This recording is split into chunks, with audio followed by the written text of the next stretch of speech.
How to edit the color of scanned image for printing in Microsoft Word.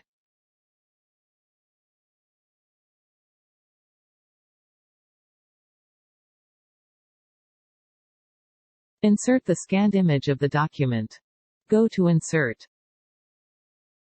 Go to Insert. Select the image. OK. Select the image, right-click. Select Format Pictures. Click on Picture icon. Picture corrections. Contrast 100%.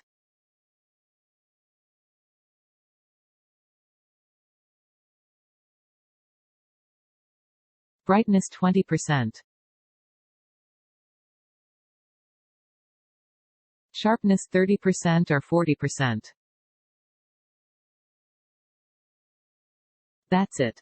The scanned image is clean and good to print now.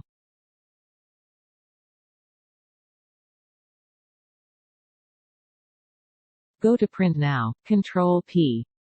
Go to Print Now, Control-P.